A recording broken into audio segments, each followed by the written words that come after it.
اور نماز کی ابتدا ہی میں وہ امام کے ساتھ شامل ہو جائے تو وہ امام کے ساتھ ہی سلام پھیرے، ورنہ نماز کا جو حصہ رہ گیا ہو اسے امام کے سلام پھیرنے کے بعد مکمل کرے۔ اس کے بعد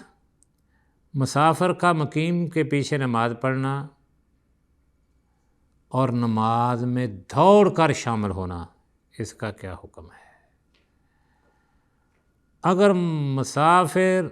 مقیم امام کے ساتھ آخری 2 رکعتیں پا لے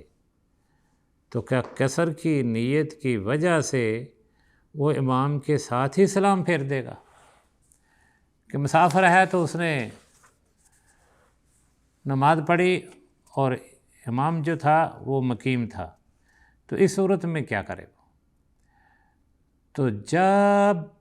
امام نے مقیم یعنی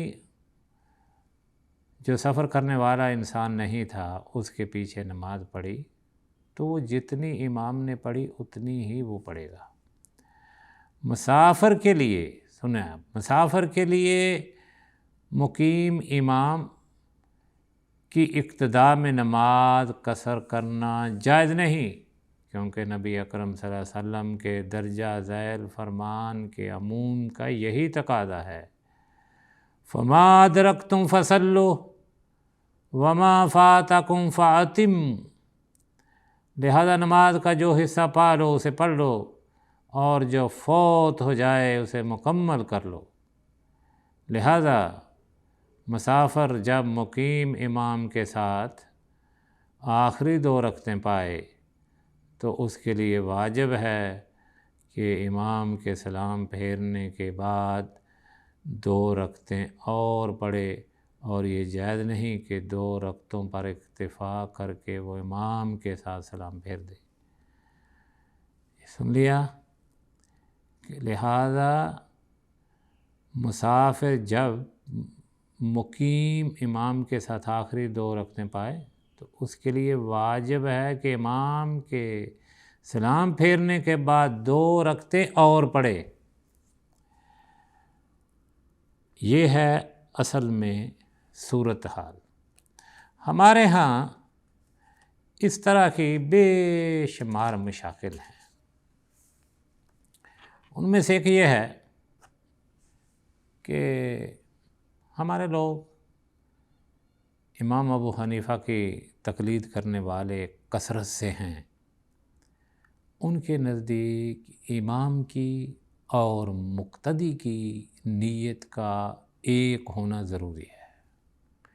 اس لیے ان کے نزدیک مسافر کے پیچھے مقیم کی نماز نہیں ہے، مسافر کے پیچھے مقیم۔ لیکن اللہ کے نبی صلی اللہ علیہ وسلم مکے میں تشریف لاتے تو آپ مسافر ہوتے، مکے والے آپ کے پیچھے نماز پڑھتے، آپ 2 رکعتیں پڑھنے کے بعد سلام پھیر دیتے، وہ 4 رکعت والی نماز کو اٹھ کے مکمل کر لیتے۔ اسی طرح اگر آپ کسی مسجد میں داخل ہوئے ہیں تو نماز عشاء کی رہ گئی آپ سے،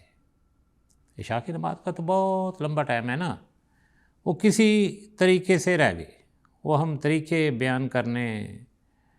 کے قائل نہیں ہیں، تو لمبا ٹائم لگے گا اس میں، کسی طرح نماز رہ گئی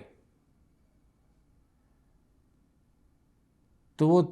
مسجد میں آیا تو تراویح کی نماز ہو رہی ہے تو کیا کرے گا؟ وہ تراویح کیونکہ 2 کر کے پڑھی جاتی ہیں، وہ آ کے ان کے ساتھ نماز کو عشاء کو پڑھے گا، جب 2 پڑھ کے وہ سلام پھیر لیں اٹھ کر 4 مکمل کر لے گا۔ اس کی دلیل یہ ہے کہ حضرت معاذ بن جبل رضی اللہ تعالی عنہ اللہ کے نبی صلی اللہ علیہ وسلم کے پیچھے عشاء کی نماز پڑھتے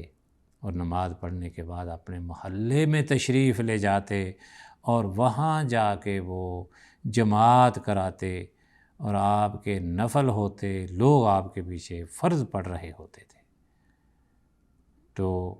کسی نے نہ اعتراض کیا اور نہ کسی نے ان کے پیچھے نماز پڑھنے سے انکار کیا۔ تو اس لیے فرض پڑھنے والے کے پیچھے نوافل، نوافل پڑھنے والے کے پیچھے فرائض ہو جاتے ہیں، مقیم کے پیچھے مسافر کی اور مسافر کے پیچھے مقیم کی نماز پڑھنے میں کوئی حرج نہیں۔ السلام علیکم ورحمۃ اللہ وبرکاتہ۔